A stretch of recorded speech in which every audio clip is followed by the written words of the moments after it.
नमस्कार। आज हम इतिहास के ऐसे मोड़ पर बात करने वाले हैं जिसे अक्सर आप जानते हैं एक बड़ी मानवीय जीत की तरह देखा जाता है। ये है आधुनिक असाइलम का जन्म, जिसे पहले पागलखाना कहते थे। और इसके लिए हम मिशेल फुको की बहुत ही जानी मानी और हाँ, थोड़ी विचलित करने वाली किताब मैडनेस इन सिविलाइजेशन के एक हिस्से को आधार बना रहे हैं। आमतौर पर तो यही माना जाता है ना कि 19वीं सदी में ये जो संस्थान बने ये ह्यूमैनिटी की तरफ एक बड़ा कदम थे। वो तस्वीरें हमारे जहन में हैं, जंजीरों में जकड़े हुए लोग बुरी हालत में, और फिर उन्हें आज़ाद किया जा रहा है, उनका इलाज शुरू हो रहा है। लगता है कि ये सुधार था, करुणा थी। लेकिन फूको फूको हमें इस कहानी का एक बिल्कुल अलग पहलू दिखाते हैं। उनका विश्लेषण काफ़ी गहरा है, सोचने पर मजबूर करता है। जब इंग्लैंड में सैमुअल टुके और फ्रांस में फिलिप पिनेल जैसे सुधारकों ने ये नए असाइलम शुरू किए, तो क्या बदला था असल में?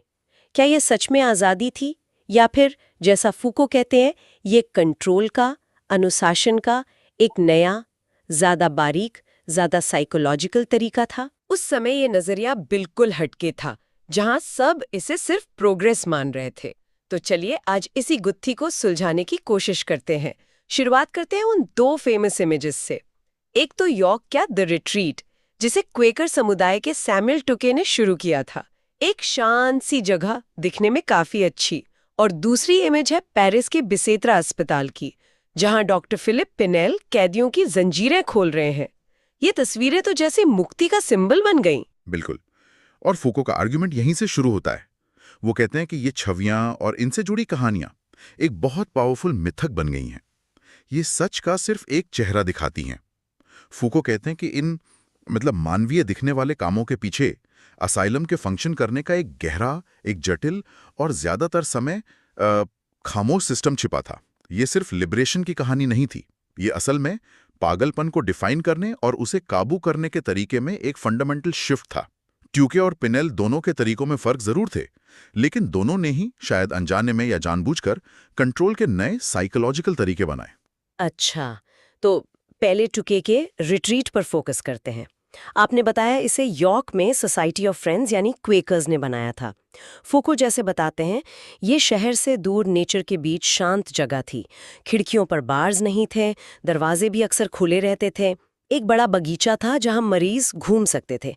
मतलब ऊपर से देखने में जेल जैसा तो बिल्कुल नहीं था। हाँ, बाहरी तौर पे ये बहुत लिबरल, बहुत मानवीय लगता है, लेकिन फूको इसके पीछे के इरादे को देखते हैं।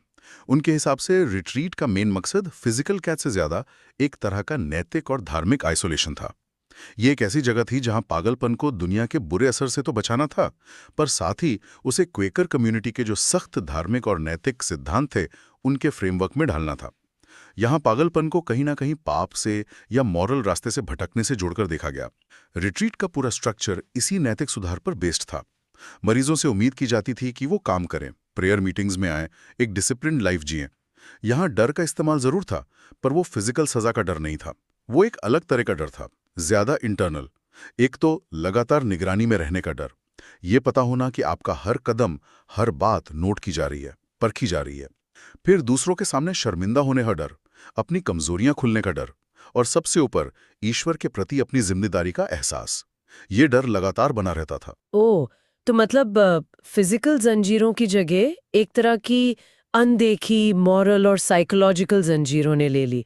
ये तो शायद ज्यादा असरदार भी हो सकती हैं। बिल्कुल सही कहा आपने। फूको इसी पॉइंट पर जोर देते हैं। रिट्रीट में धर्म सिर्फ फेथ या कंफर्ट का सोर्स नहीं था, वो डिसिप्लिन और कंट्रोल का एक बहुत पावरफुल टूल था।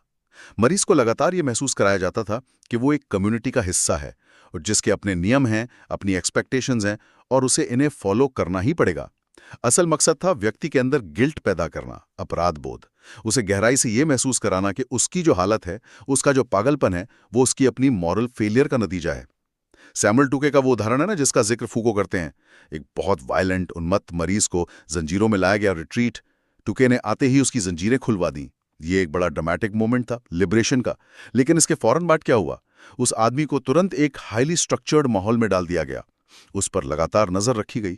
उसे समझाया गया कि अगर वो शांत रहेगा, कंट्रोल बिहेव करेगा, तो उसे और फ्रीडम मिलेगी। अच्छा, तो फ्रीडम एक रिवॉर्ड बन गई। हाँ बिल्कुल, जिसे अच्छे व्यवहार से कमाना था। डर अब बाहरी नहीं रहा, वो इंटरनल हो गया, अपने इम्पल्स पर काबू न रख पाने का डर, कम्युनिटी की उम्मीदों पर खरा न उतरने का डर। फूको बताते हैं कि 4 महीने में वो आदमी ठीक होकर चला गया। पर सवाल यह है कि क्या वो सच में ठीक हुआ था या उसने बस उस माहौल के रूल्स को मानना सीख लिया था।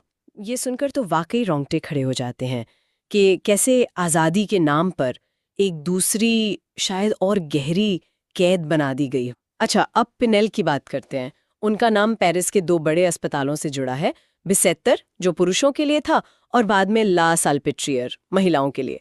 पिनेल ने चुके की तरह रिलीजियस आइसोलेशन या सिद्धांतों पर इतना जोर नहीं दिया है ना। नहीं, पिनेल का अप्रोच ज़्यादा सेक्युलर था, ज़्यादा साइंटिफिक कह सकते हैं, और उस समय की फ्रेंच रेवोल्यूशन के बाद के माहौल से भी प्रभावित था।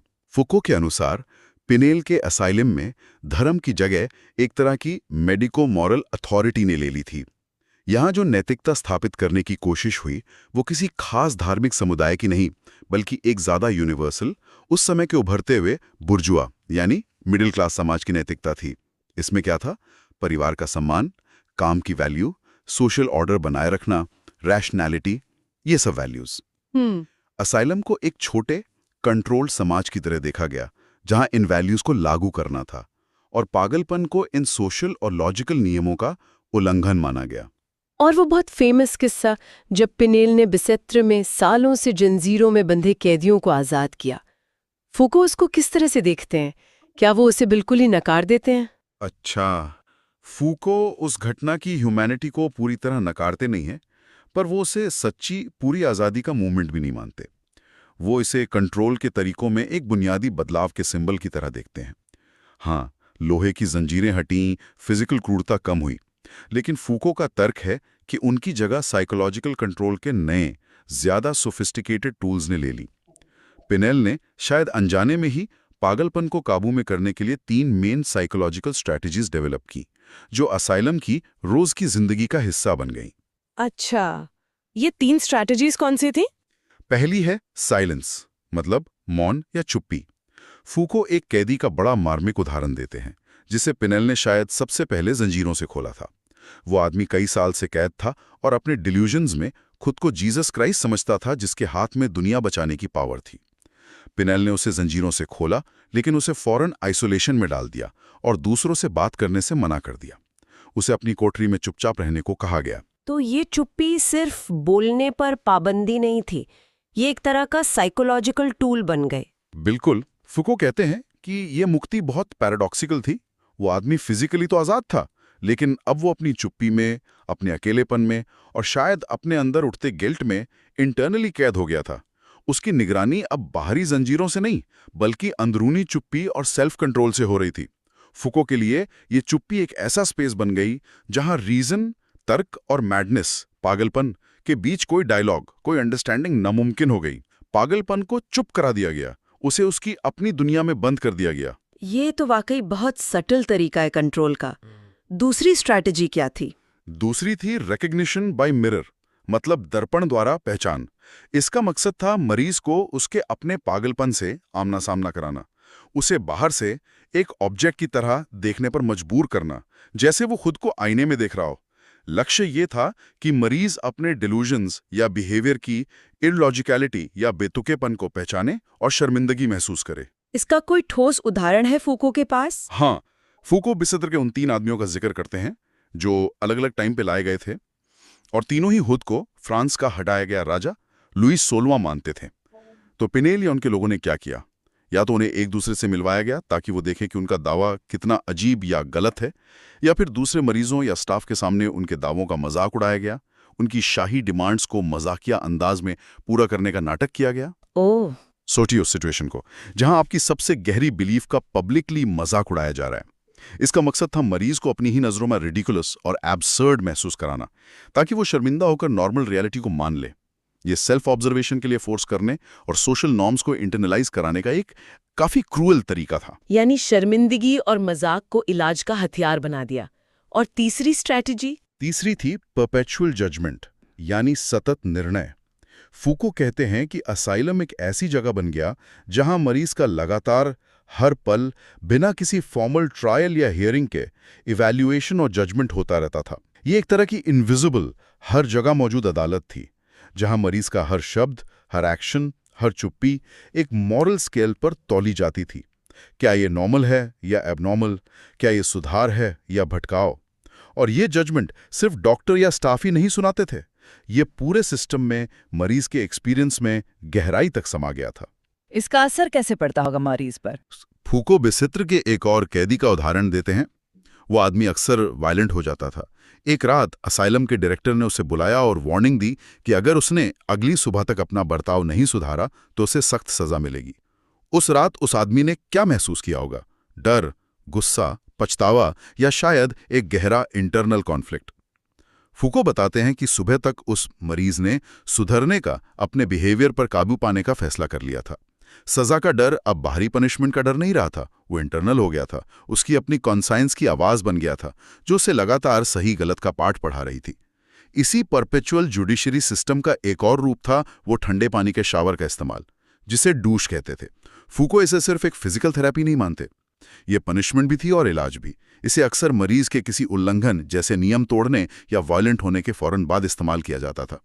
अच्छा। इसका मकसद था मरीज को उसके गलत बिहेवियर की फिजिकली याद दिलाना और उसे पछतावे के लिए मजबूर करना।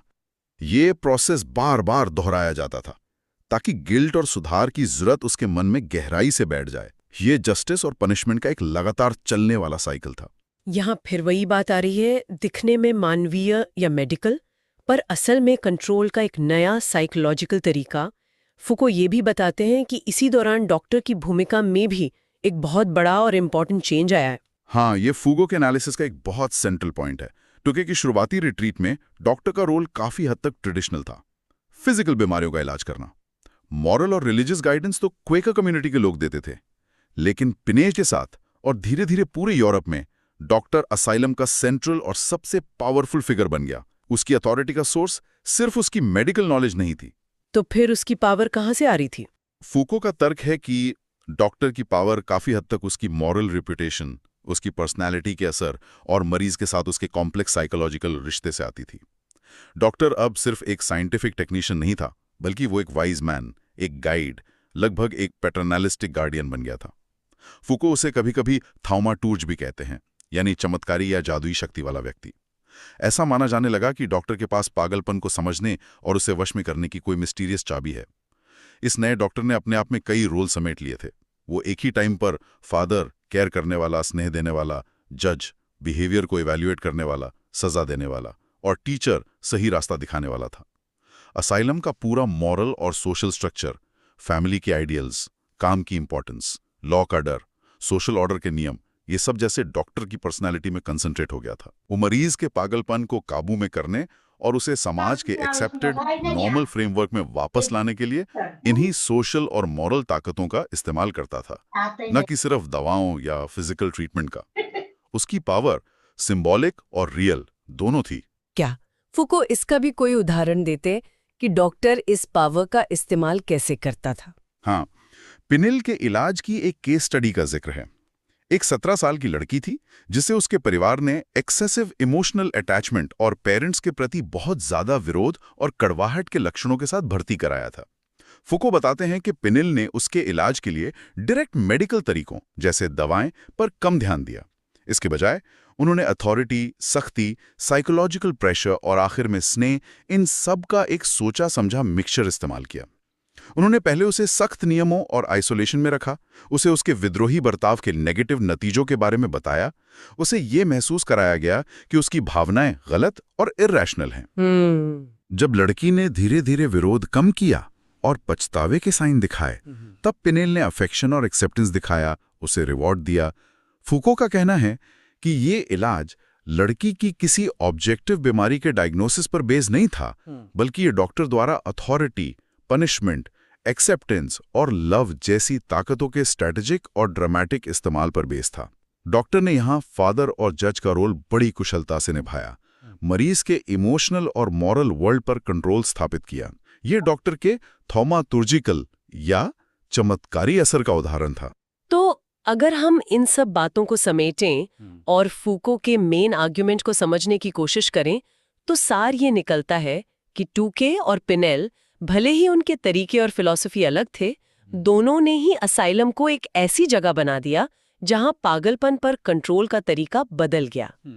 फिजिकल जंजीरों और क्रूरता की जगह साइकोलॉजिकल प्रेशर, मॉरल जजमेंट और सेल्फ कंट्रोल ने ले ली। बिल्कुल, फूको के एनालिसिस का क्रक्स यही है। पागलपन अब बाहरी लोहे की जंजीरों में नहीं, बल्कि गिल्ट की इंटरनल जंजीरों, लगातार सेल्फ मॉनिटरिंग की जरूरत और समाज और डॉक्टर के द्वारा किए जा रहे परपेचुअल मोरल जजमेंट के एक्सपीरियंस में जकड़ा हुआ था। असाइलम समाज के एक्सेप्टेड मोरल वैल्यूज, काम की इंपॉर्टेंस, फैमिली का सम्मान, रैशनैलिटी, सोशल ऑर्डर का पालन, इनको लागू करने और उन्हें मरीज के मन में गहराई तक बिठाने का एक पावरफुल टूल बन गया। पागलपन को समाज की मेन स्ट्रीम से इफेक्टिवली अलग कर दिया गया और उसे एक मॉरल फेलियर, एक पर्सनल कमी, एक ऐसी चीज के रूप में देखा जाने लगा जिसे ठीक करने की जरूरत थी, जिसे नॉर्मल बनाने की जरूरत थी। इसलिए फूको हमें साइकियाट्री और मेंटल हेल्थ की हिस्ट्री को सिर्फ प्रोग्रेस, ह्यूमैनिटेरियनिज्म और लिबरेशन की एक सीधी सादी विक्ट्री स्टोरी के रूप में देखने को चैलेंज करते हैं। वो पर्दे के पीछे झांक कर दिखाते हैं कि कैसे सुधार, मुक्ति और उपचार के नाम पर कंट्रोल के नए, ज्यादा गहरे, ज्यादा इफेक्टिव और शायद ज्यादा परमानेंट फॉर्म स्थापित किए गए।